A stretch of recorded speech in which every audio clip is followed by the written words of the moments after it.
The Tariff Conspiracy. How Alexander Hamilton built a 124-year tax machine without income tax. But here's what nobody tells you about that story.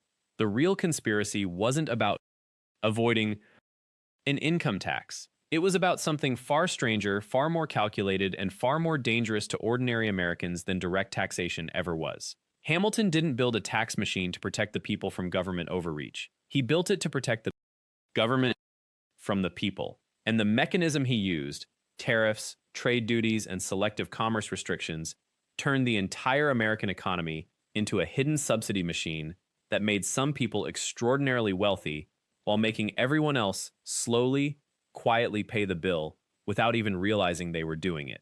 That is the revelation I'm going to walk you through today. Stay with me, because by the end of this video, you're going to see how a 124-year tax system worked in plain sight, invisible in every price tag you read and every product you bought. If you're watching this channel, you probably already know that the United States didn't have a permanent income tax until 1913. That part is well documented. What's not well documented, what's almost deliberately buried in textbook discussions of early American finance, is that the federal government didn't need an income tax for well over a century because it had already engineered a far more ingenious system, one that extracted wealth from the population without ever asking permission, one that concentrated power in ways that a direct tax never could. Now, before we go further, and I really do need your full attention for what comes next, I want you to know that we've created a complete guide to the hidden mechanisms of early American economic architecture, and it goes far deeper than what I can cover here. This isn't a quick explainer.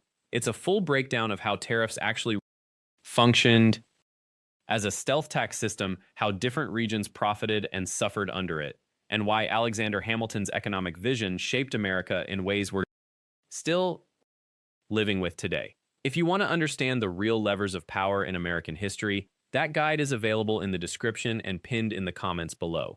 It's something you'll want to reference as you work through this. So let's back up. When the Constitution was ratified in 1789, everyone in Congress understood one crucial fact. The government was broke. The Revolutionary War had left the nation drowning in debt, roughly $7.9 million between federal and state obligations combined. The new government had almost no revenue streams. It had no permanent funding mechanism. It had no treasury full of gold and silver. It had a piece of paper that said it could levy taxes, and nothing else.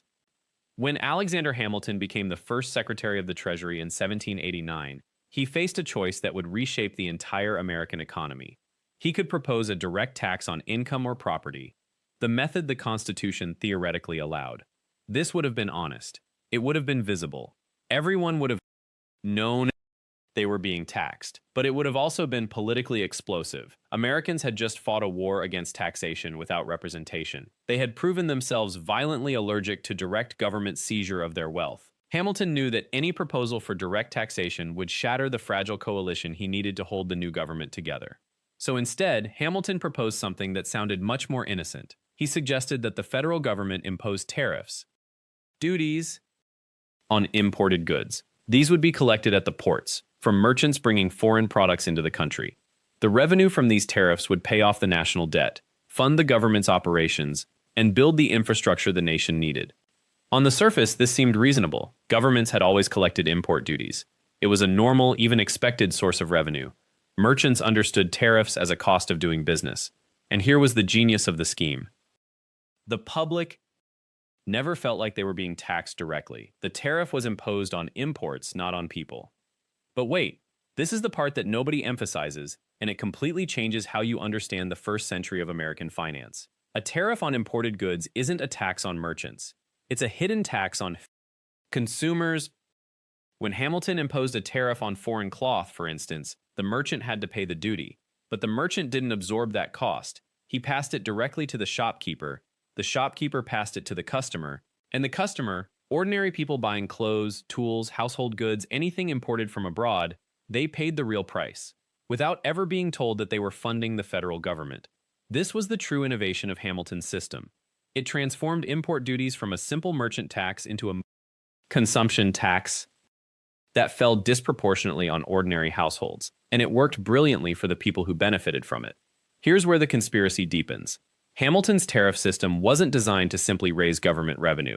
It was designed to protect American manufacturing from foreign competition. Specifically, it was designed to protect northern manufacturers, particularly New England textile mills, from British competition.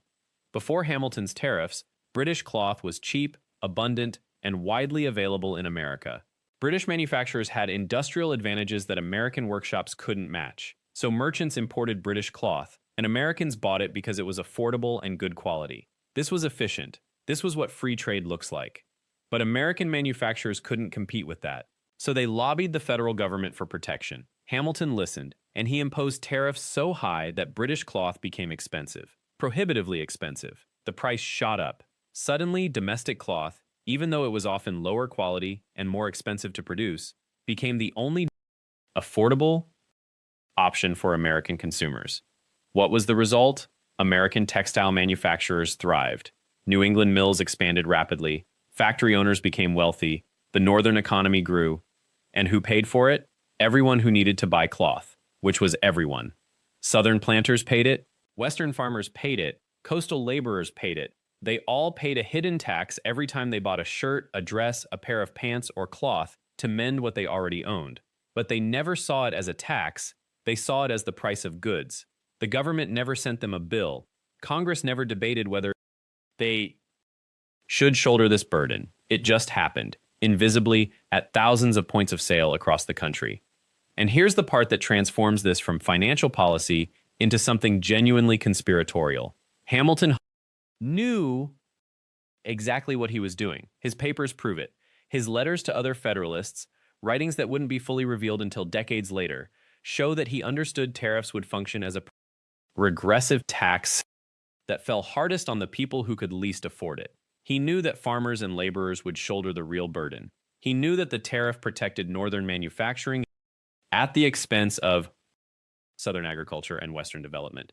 He did it anyway, because for Hamilton and the Federalists around him, that was the entire point. They believed, and this is important to understand their motivation, that the government should pick economic winners and losers. They believed that strategic government intervention was necessary to build American power.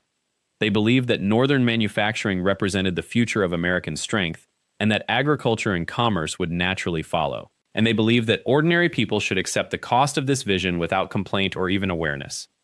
The tariff system was brilliant from a certain perspective. It was constitutional. The Constitution explicitly grants Congress the power to levy duties.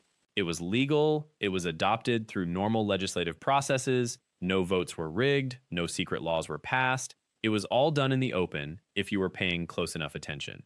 But it was never transparent. The true cost of tariffs was hidden in prices.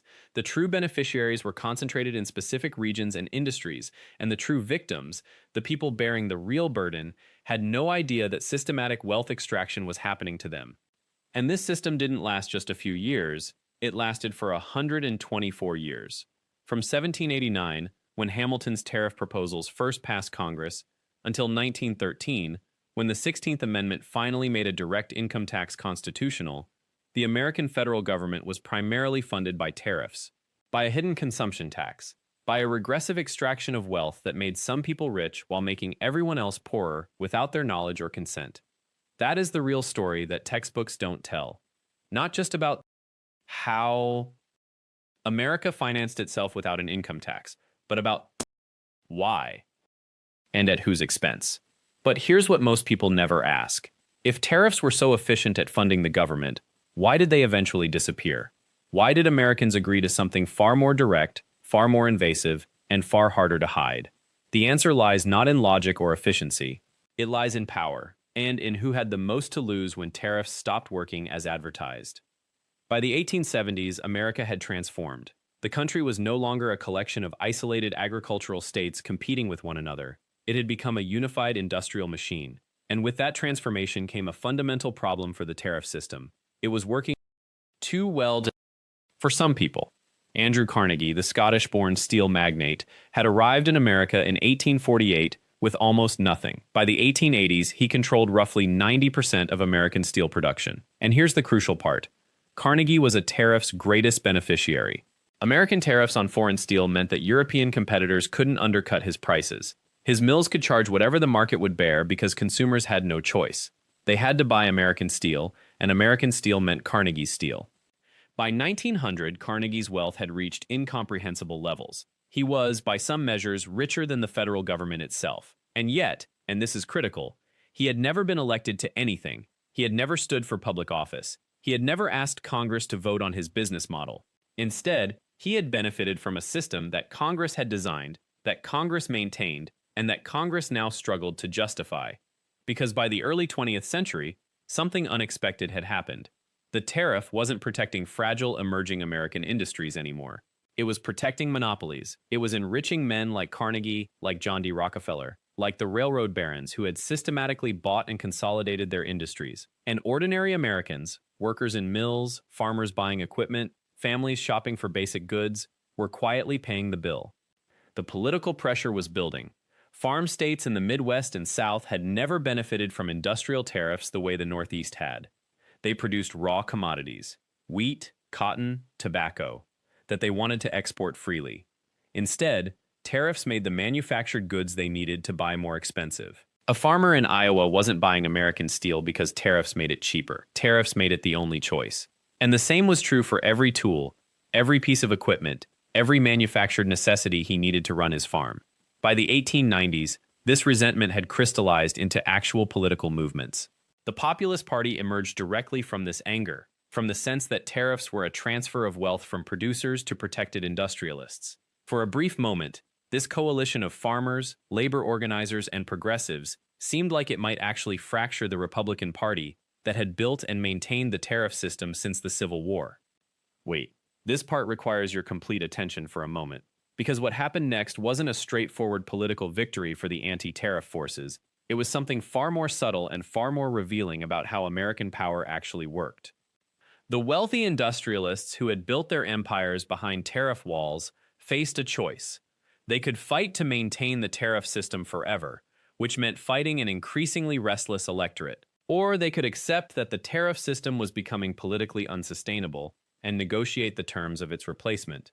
And they chose the second path, because they understood something that most Americans didn't, that replacing tariffs with an income tax didn't have to hurt them. In fact, if they helped shape how that income tax was designed, they could actually come out ahead.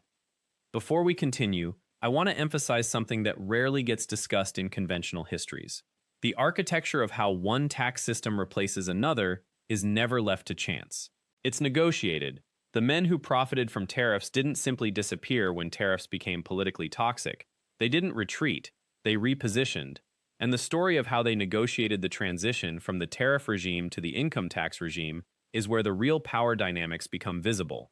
Our complete ebook guide on this topic, available in the description and pinned comment, maps out exactly which financial networks made this transition, how they protected their own wealth while shifting the burden, and what legal mechanisms they used to ensure that the new tax system would never threaten their accumulated capital the way tariffs might have been forced to do. This is the framework that most Americans never see. The apportionment clause that had blocked income taxes for 124 years was about to become a barrier that wealthy men would deliberately dismantle. And they wouldn't do it with violence or coercion. They would do it through a constitutional amendment, which sounds democratic until you understand who wrote it and whose interests it actually served. In 1909, President William Howard Taft, himself a conservative Republican who had once been Chief Justice of the Supreme Court, called for a constitutional amendment that would allow Congress to levy an income tax without apportionment. At first glance, this seems like a betrayal of Republican orthodoxy. The Republicans had protected tariffs as the bedrock of American finance. Why would they suddenly advocate for an alternative funding mechanism? The answer is that they hadn't suddenly become egalitarian. They had simply recognized that the political moment was unsustainable. Tariffs were becoming a liability, and they preferred to choose the terms of tariffs replacement rather than have those terms forced upon them by an increasingly angry populace. The 16th Amendment was ratified on February 3, 1913. It took just over 3 years from proposal to passage, and within months, Congress passed the first permanent income tax law in American history. The rate was modest, just 2% on incomes over $4,000. In 1913, that was roughly equivalent to earning more than $120,000 today.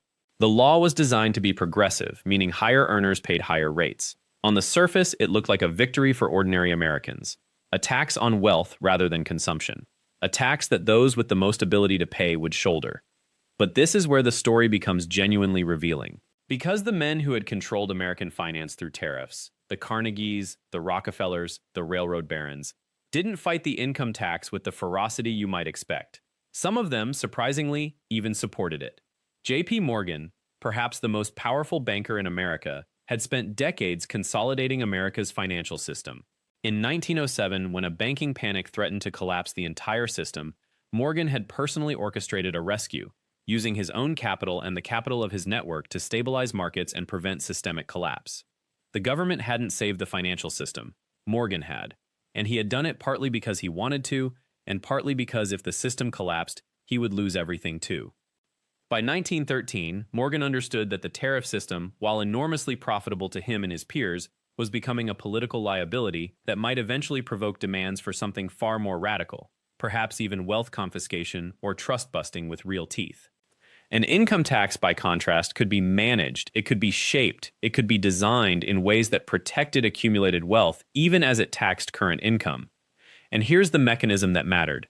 An income tax taxes what you earn in a given year. It does not tax what you have already accumulated. For men like Morgan and Carnegie, who had already built their fortunes, this was a crucial distinction. If the government had tried to impose a wealth tax, a tax on accumulated capital, they would have fought it tooth and nail. A wealth tax would have threatened not just their annual earnings, but their total net worth. It would have been a direct assault on the empire they had built. But an income tax, even a progressive one, posed no such threat to accumulated capital. If you had already stolen or lawfully accumulated $500 million through tariffs and monopoly practices, an income tax on your future earnings didn't threaten that existing wealth. It only constrained future accumulation. This distinction between taxing income and taxing capital became the hidden architecture of the entire American tax system. And the men who designed the 16th Amendment and the subsequent income tax laws understood this distinction perfectly.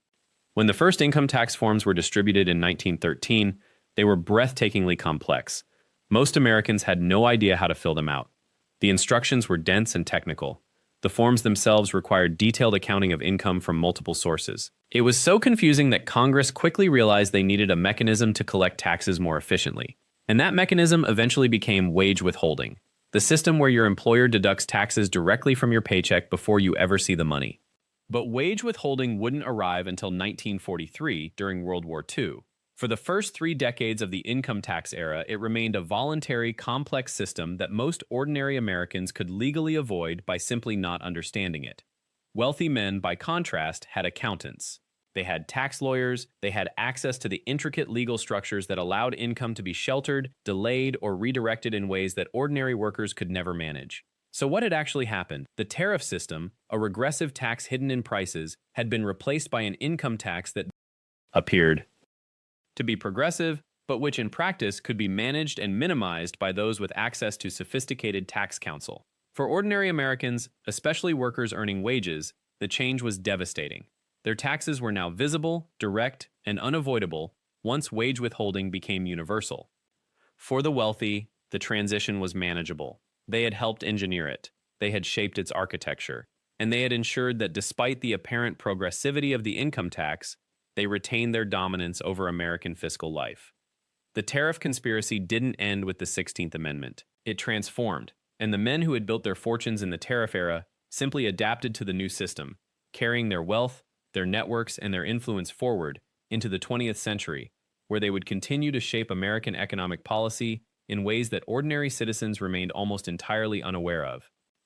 This pattern, the transition from one hidden tax to another, from tariffs to income tax, each designed to look more fair than it actually was, would repeat throughout the 20th century.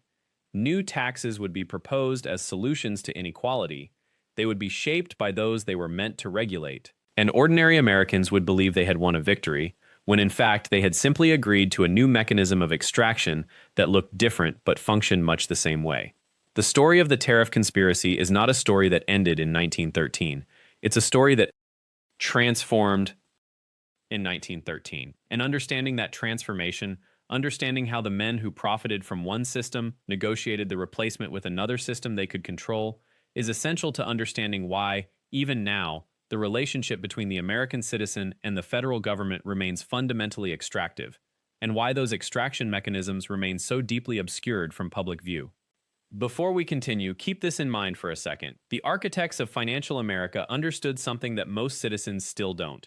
The mechanics of taxation are far less important than the psychology of consent. Whether money flowed into Washington through tariffs on foreign cotton or through withholdings from workers' paychecks, the real victory belonged to whoever could make the extraction feel inevitable, even righteous.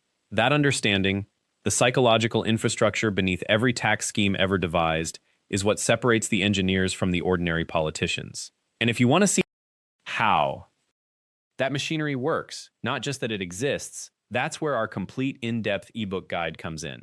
You'll find it in the description and pinned to the top of the comments. Inside, we break down the actual mechanisms that bankers and industrialists used to reshape taxation law, decade by decade. It's where the hidden patterns become visible. Now, let's continue. The transition from tariff dependency to income tax was not, as many textbooks suggest, a spontaneous awakening to progressive principles. It was a negotiation. And like all negotiations between capital and government, the terms were written by the side with the most leverage. By 1913, the titans of American industry had a problem. The tariff system had made them extraordinarily wealthy, but that wealth was increasingly visible. Factories sprawled across industrial cities. Fortunes were written into newspaper headlines. Progressive reformers, journalists, muckrakers, politicians genuinely alarmed by inequality, had begun to ask uncomfortable questions. How did Rockefeller accumulate $9.00 million? How did Carnegie go from immigrant ironworker to steel monopolist? The answer, of course, was tariffs. Protective tariffs had shielded their industries from foreign competition and allowed them to set domestic prices at will. But admitting that publicly would invite direct assault on the tariff system itself.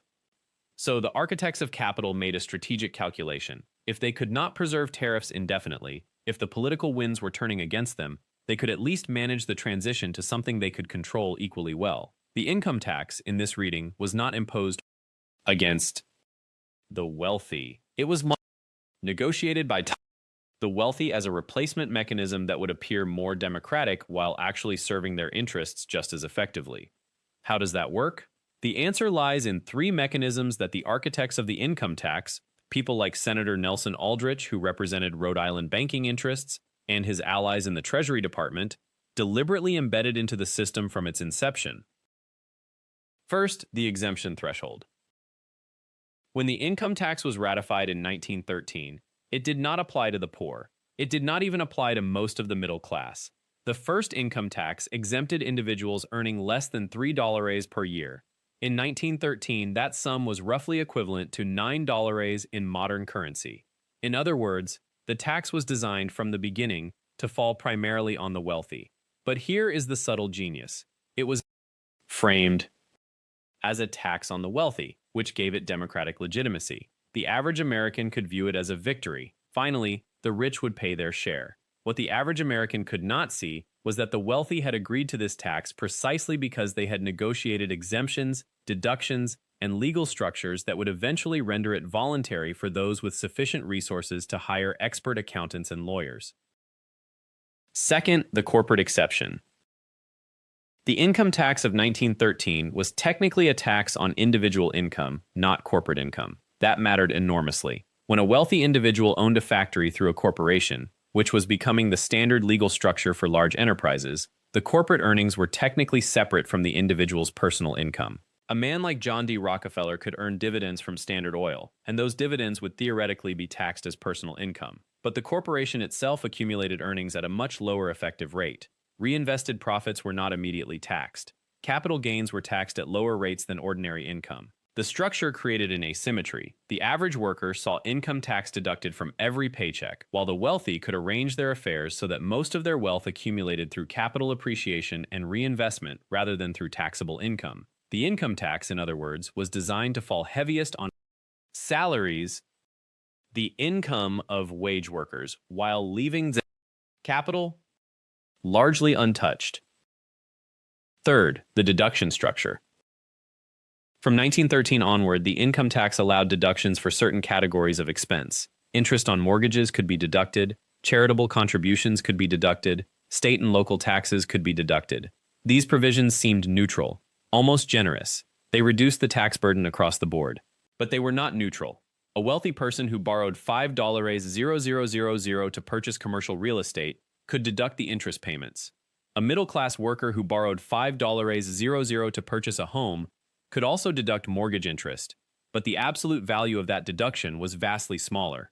The system operated through what economists call marginal benefit. The same rule applied to everyone, but it benefited the wealthy far more in absolute dollars because they had more income to shelter. And because the wealthy could afford expert tax counsel, they discovered deductions and structures that ordinary workers never knew existed. By 1920, the income tax had already become a two-tiered system in practice, if not in law. For wage workers, it was simple and inescapable, withheld from paychecks, no complexity, no room for interpretation. For the wealthy, it was a labyrinth of exemptions, deductions, holding companies, and corporate restructurings that required teams of specialized advisors to navigate.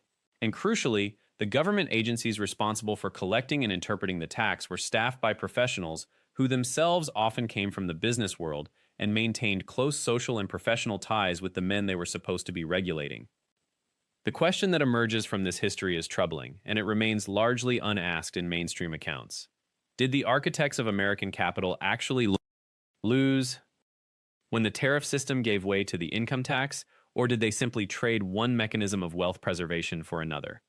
Consider the timeline. Between 1800 and 1913, tariffs generated the vast majority of federal revenue. They averaged between 20 and 50% of import prices, creating enormous windfall profits for domestic producers. The distribution of those profits was deeply unequal. They flowed overwhelmingly to large industrial concerns, not to small farmers or craftsmen. Then, in 1913, tariffs declined, and the income tax rose. But the wealthy did not suddenly become poor. In fact, the concentration of wealth continued to accelerate throughout the 1920s. By 1928, the top 1% of Americans controlled roughly 23% of all national income. That was actually higher than it had been in 1900, when tariff dependency was at its peak. How could this be? If the income tax was meant to redistribute wealth, why did inequality increase after its implementation? The answer is that the income tax was never actually enforced against the wealthy in any meaningful way. In the 1920s, under Treasury Secretary Andrew Mellon, who was himself a multimillionaire banker and industrialist, tax rates on the highest earners were cut dramatically. Mellon argued that lower taxes on the wealthy would stimulate economic growth and ultimately increase total tax revenue. This doctrine, which would later be called supply-side economics, was born not in a think tank, but in the back rooms of the Treasury Department, authored by the very people whose taxes were being reduced. The truly ingenious part was that this wasn't presented as a victory for capital, it was presented as an economic necessity. Mellon commissioned economic studies. He gave speeches about productivity and growth. He made the reduction of taxes on the wealthy sound like common sense, like basic economics. And ordinary Americans, struggling through the economic volatility of the 1920s, were told that rich people needed to keep more of their money so that everyone could prosper. The extraction mechanism had changed appearance, but the underlying logic remained the same. The interests of capital and the interests of the nation were one and the same, and whatever benefited the wealthy ultimately benefited everyone else. This rhetorical move, equating the health of capital with the health of the nation, would become the dominant framework for American policy throughout the 20th century, and it would be applied to every subsequent tax debate, every regulatory dispute, every conflict between private wealth and public interest. When a wealthy industrialist opposed labor regulations, he framed it as defending free enterprise. When a banker opposed banking regulations, he defended it as protecting market freedom. When a corporation opposed environmental rules, it claimed to be protecting economic competitiveness. The genius was not in any single tax law or policy. The genius was in making ordinary Americans believe that their interests and the interests of capital were fundamentally aligned, and the income tax, by appearing to tax the wealthy while actually allowing them to preserve their fortunes through a combination of exemptions, deductions, and legal structures, was the perfect vehicle for that belief. By the 1930s, the consequences of this two-tiered system were becoming undeniable. The Great Depression had exposed the fiction that capital's interests and everyone else's interests were aligned. Unemployment had reached 25%. Families were homeless, banks were failing, and the government's tax revenue was collapsing precisely because the wealthy had been given so many ways to shield their income that federal coffers had run dry when the nation needed resources most desperately. Franklin D. Roosevelt's New Deal would attempt to correct this imbalance. New taxes were enacted, regulatory agencies were created, The government attempted to use taxation and regulation to redistribute wealth and provide social security. But here is where the historical irony becomes almost painful. Even as Roosevelt fought to increase taxes on the wealthy and restrict corporate power, the underlying architecture of the tax system, the exemptions, the deductions, the corporate exceptions, remained in place. Roosevelt could increase the statutory tax rates, but he could not fundamentally restructure the system itself without facing opposition not just from conservatives, but from the very financial and legal establishments that staffed his own government. The New Deal is typically celebrated as a triumph of progressive governance, and in many ways it was. The Social Security system, the minimum wage, labor protections, all of these were genuine achievements that improved millions of lives. But what it was not was a transformation of the underlying tax system. The wealthy still found ways to shelter their income. Corporations still accumulated capital at favorable rates. The two-tiered system that had been built into the income tax in 1913 proved resilient enough to survive even the economic crisis and political upheaval of the 1930s. This is the pattern that repeats throughout American financial history. Each crisis produces a moment of reform. New rules are written. Ordinary Americans believe the system has been fundamentally restructured, but the underlying mechanisms of extraction, tariffs, then income tax, then deductions and exemptions, persist. They simply change appearance. The architects of American capital understood this better than anyone. They were not opposed to regulation. They were opposed only to regulations they could not control. And the tax code, written in dense language that required teams of lawyers to interpret, was the perfect system to control. You could write a rule that appeared to tax everyone equally. You could make the statutory rate on high earners very high. But through strategic exemptions and deductions, you could ensure that the actual rate paid by those with sufficient resources to navigate the system remained relatively modest. This is not to say that the wealthy paid no taxes. They did. But they paid through a system that they, through their lawyers, accountants, and political allies, had fundamentally designed. It was taxation by consent, in a sense. The wealthy had agreed to be taxed, but only through mechanisms they had negotiated and could ultimately control. And this brings us to the secret I promised you at the beginning. The tariff conspiracy did not end in 1913. It transformed. The men who had grown wealthy through protective tariffs did not suddenly lose their influence when tariffs declined. They simply shifted their wealth protection strategy to the income tax system. They made sure the income tax had built-in exemptions and deductions that would allow them to minimize their actual tax burden while appearing to pay substantial sums. They staffed the Treasury Department and the courts with people sympathetic to their interests. And they created a tax code so complex that ordinary citizens could not possibly understand it without hiring experts. Experts who were, inevitably, trained in the same business schools, belonged to the same clubs, and maintained the same social circles as the wealthy clients they served. The genius of this system was that it looked more fair than the tariff system. It applied the same statutory rates to everyone. It made no explicit exemptions for the wealthy, but through complexity and professional gatekeeping, it achieved precisely the same result that tariffs had achieved. It allowed capital to accumulate in the hands of those who already possessed it, while appearing to subject them to the same rules as everyone else. Treasury officials' documents vintage. Government bureaucrats archive. Formal suits 1920s. By the 1920s, something had become unmistakably clear to anyone paying close attention. The income tax, that supposedly progressive instrument designed to redistribute wealth and fund a more democratic government, had become the mechanism through which the wealthiest Americans ensured their fortunes would remain untouched, generation after generation. The tariff had been replaced, but the function remained identical. The beneficiaries had changed their disguise, but not their grip on power. Ledger numbers, handwriting tax, vintage accounting records, pencil calculations, figures. This is the secret I promised you at the beginning. When Alexander Hamilton designed the tariff system in 1789, he built a machine that would extract resources from those without capital and redirect them toward those with existing wealth, all while maintaining the ideological appearance of supporting free enterprise and fair trade. For 124 years, that machine worked almost flawlessly. Then, in 1913, when the 16th Amendment made the income tax permanent and constitutional, the architects of American finance did not dismantle that machine. They repurposed it.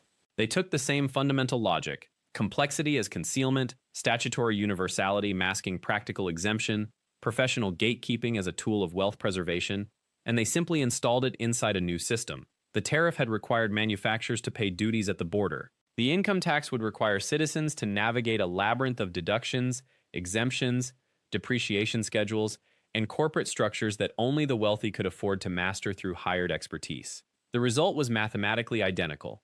Capital remained concentrated, labor bore the marginal burden, and the government, now fully funded and fully captured by the same financial interests that had shaped it from the beginning, could pursue whatever policies the money men required. Wealthy men meeting suits boardroom. Industrialists 1920s photograph. Powerful men discussing business. What Hamilton understood, and what we are only now beginning to acknowledge, is that taxation is never really about raising revenue. It is about deciding who bears the cost of civilization. When you have the power to write the tax code, you can make it so that your burden is minimal while everyone else's is substantial. And if you are truly clever, you can even make people believe that you are paying more than your share. The tariff worked because manufacturers could not hide their imports. Every good that crossed a border had to be measured, recorded, and taxed. But the moment taxation moved into the interior, the moment it became income tax, the code became your territory. And those who could afford the best accountants, the best lawyers, the best access to legislators could shape that territory to suit their interests.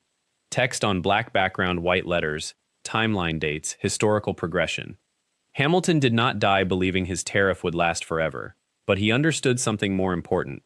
The principle would endure.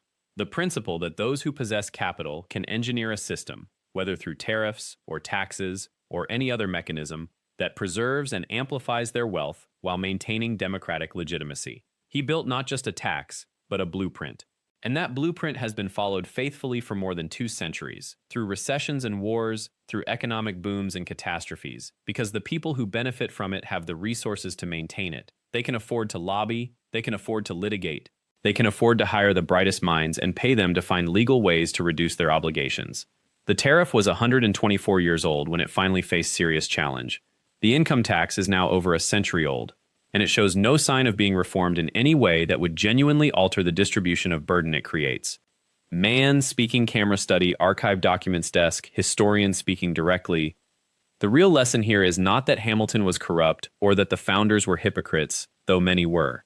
The lesson is that systems persist because they are useful to those in power. The tariff persisted for 124 years not because it was the only way to fund the government. It persisted because it was profitable to specific people. And when economic conditions finally made the tariff untenable, those same people, largely the same financial families in some cases, simply moved the mechanism elsewhere. They moved it into the tax code, and there it remains. You are living inside a system whose fundamental architecture was designed in the 1790s by a man whose primary allegiance was always to the holders of capital, not to the citizens of the nation. That does not make you a victim, but it does mean you are paying for something that was designed without your consent by people you will never know to benefit people whose names you will never read in your history textbook. Bookshelves, archive library, man at desk studying, historical documents room. When you file your taxes this April, when you spend hours gathering receipts, calculating deductions, wondering if you are doing it correctly, you are performing a ritual that was designed in the 1790s by Alexander Hamilton, refined through a century of tariff politics, and then transplanted directly into the income tax system when that system was created. The code is complex because complexity serves those who can afford to navigate it. The deductions exist because deductions serve those who have sufficient income to benefit from them.